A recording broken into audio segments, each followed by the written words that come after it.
Hindi medium के सभी प्रिय छात्रों का एक बार फिर से स्वागत है आपके अपनी YouTube channel power of education 100 पर। आज हम पढ़ने वाले हैं जो 1.1 एक्सरसाइज है कक्षा 11वीं में जो चौथा प्रश्न है, आज उसे हम हल करने वाले हैं। इससे पहले हम 3 क्वेश्चनों को बहुत ही अच्छे तरीके से सॉल्व कर चुके हैं। यदि आपने इससे पहले उन प्रश्नों को नहीं देखा है तो आप एक बार ज़रूर देखिएगा। तो चलिए हम देखते हैं। हमारा जो आज का प्रश्न है वो है, निम्नलिखित समुच्चयों को समुच्चय निर्माण रूप में व्यक्त कीजिए।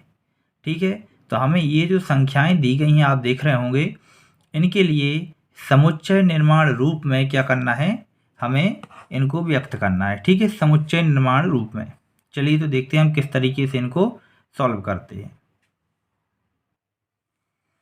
तो देखिए यहाँ पर सबसे पहले हम लिखेंगे a equal bracket x such that x एक प्राकृतिक संख्या है।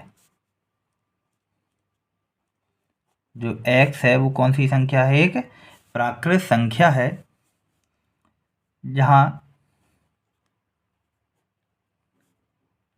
x इक्वल ये हो जाएगा हमारा कितना 3n। क्या हो जाएगा हमारा, x इक्वल हो जाएगा 3n। जब ये 3n होगा और ये जो n है ये बिलोंग करेगा कैपिटल n मतलब नेचुरल नंबर में। तो देखिए यहाँ पर n का मान क्या आ जाएगा। देखिए यहाँ पर यदि हम 1 रखते हैं तो यहाँ पर हमें लिखेंगे 1 छोटा या बराबर हो सकता है n के, और n छोटा बराबर हो सकता है कितने के, यहाँ हम देखते हैं 4 लिख देंगे। ठीक है ना, और इसको यहाँ पर ये बंद कर दिया। तो आप देख रहे हैं कि यदि n का मान 1 हो जाएगा तो 3 हो जाएगा, यदि n का मान 2 है तो 6 हो जाएगा, 3 है तो 9 हो जाएगा, और यदि 4 भी होता है तो क्या हो जाएगा, यहाँ पर 12 आ जाएगा। तो ये हो जाएगा हमारा क्या, समुच्चय निर्माण रूप। ठीक है, अब हम देखते हैं दूसरा प्रश्न। तो ये हमारा आंसर हुआ।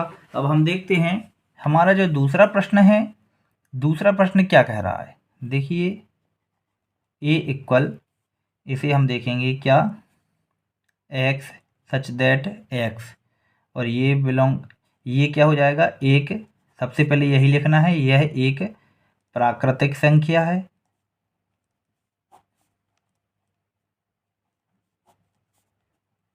जहां जो अभी x है ये वाला, ये इसकी किसके इक्वल हो जाएगा, ये हो जाएगा 2 की पावर n, 2 के ऊपर n की घात के बराबर। ठीक है, अब हम क्या करेंगे, जहाँ पर ये जो n है ये बिलोंग करेगा कैपिटल n में, n मतलब नेचुरल नंबर प्राकृतिक संख्याओं में। तो यहाँ हम और साथ में क्या लिखेंगे कि जो n की वैल्यू रहेगी जो 1, जहाँ पे ये क्या हो जाएगा 1 छोटा बड़ा रहेगा, ये छोटा हो सकता है या बराबर किसके, n के, और n छोटा या बराबर हो सकता है किसके, 5 के। यहाँ पर ये क्या हो जाएगा, ख़त्म हो जाएगा। तो देखिए यदि हम n का मान 5 तक रखते हैं तब हमारा ये 32 या 32 आ जाएगा। तो हमारा ये सही क्या हो जाएगा, आंसर हो जाएगा। ठीक है, तो अब चलिए हम देखते हैं हमारा थर्ड क्वेश्चन। थर्ड क्वेश्चन क्या कह रहा है। देखिए यहाँ पर ये जो 5, 25, 125, 625, तो ये ऐसा नहीं लग रहा आपको कि जैसे ये 5 के ऊपर 1 की घात, 5 के ऊपर 2 की घात, 5 के ऊपर 3 की घात, 5 के ऊपर 4 की घात है। तो यहाँ हम देखिए क्या लिखेंगे, a equal x such that x एक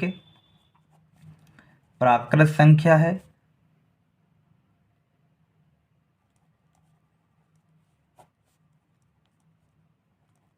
एक प्राकृत संख्या है, और इसके बाद हम यहाँ क्या लिखेंगे, जहाँ पर x बिलोंग करेगा, किस में बिलोंग करेगा, तो x बराबर या हाँ x बराबर ये x बराबर क्या हो जाएगा हमारा, ये हो जाएगा 5 के ऊपर n की घात। क्या हो जाएगा, 5 के ऊपर n की घात। जैसे ये था 2 के ऊपर 1 की घात, 2 के ऊपर 2 की घात, 2 के ऊपर 3 की घात, 2 के ऊपर 4 की, तो वैसे ये हो जाएगा। ठीक है, तो यहाँ पर ये बराबर लगाना है, x बराबर क्या हो जाएगा 5 के ऊपर n की घात। फिर जहाँ पर ये जो n है ये बिलोंग करेगा किसमें, नेचुरल नंबर में। अब यहाँ पर हम क्या लिखेंगे, 1 छोटा बड़ा है n और n छोटा बड़ा है किसके, 4 के। ये हमारा क्या हो जाएगा, आंसर हो जाएगा। ठीक है, देखिए गणित का चौथा प्रश्न चल रहा है हमारी 1.1 प्रश्नावली का। यदि आपको समझ में आता है या आप कोई अन्य चैप्टर पढ़ना चाहते हैं तो कमेंट करके ज़रूर बताइएगा, और जिससे हम उसे सरल भाषा में आपके सामने रिप्रेजेंट करेंगे।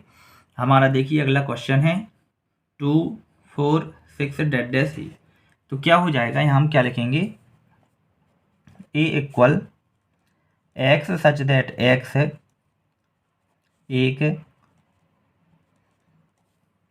प्राकृतिक संख्या है, एक यहाँ पर सम प्राकृतिक, क्या हो जाएगी, सम प्राकृतिक संख्या है,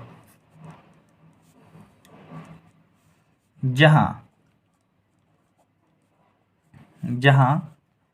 x equal 2n, x equal क्या हो जाएगा, 2n हो जाएगा। ठीक है, अब x इक्वल हो जाएगा 2n, तो जहाँ पर n बिलोंग किस में करता है, नेचुरल नंबर में। तो यहाँ पर हम क्या लिख लेंगे, देखिए ये एक अनंत तक जा रहा है। देखिए यहाँ पर 2, 4, 6 ये डेड से मतलब कहाँ तक जा रहा है, अनंत तक जा रहा है। इसलिए हम केवल यहाँ लिखेंगे कि x इक्वल 2n और n belong to natural number. ठीक है, और ये हमारा इसका क्या हो जाएगा, आंसर हो जाएगा। अब हम देखते हैं हमारा नेक्स्ट जो 5th वाला है। तो हमारा जो 5th वाला आंसर हो जाएगा वो क्या हो जाएगा, आप देख सकते हैं। तो ये हो जाएगा हमारा, देखो इसको हम कैसा लिख सकते हैं, देखिए 1 का वर्ग, 2 का वर्ग, 3 का वर्ग, ये हो जाएगा 10 का वर्ग। इसको ऐसा भी तो लिख सकते हैं। इसका मतलब क्या हुआ, चलिए देखिए इसको हमने क्या लिखते हैं, x सच दैट x एक प्राकृतिक संख्या है, जहाँ x बराबर रहेगा किसके, n स्क्वायर के, और n क्या हो जाएगा, एक natural number, n belong to n, तो ये हो जाएगा नेचुरल नंबर। तो देखिए ये क्या हो जाएगा, हमारा आंसर हो जाएगा। यहाँ पर ये लिख भी सकते हैं कि 1 छोटा बराबर है n के और n छोटा बराबर है 10 के। लेकिन यदि नहीं भी लिखते हैं, क्योंकि हमने यहाँ क्या लिख दिया, एक प्राकृतिक संख्या है और x बराबर n स्क्वायर है, मतलब ये सभी किस में आ जाएंगे, हमारे इसके अंतर्गत आ जाते हैं। यदि समझ में आता है तो कमेंट करें और लाइक करें। बहुत बहुत धन्यवाद।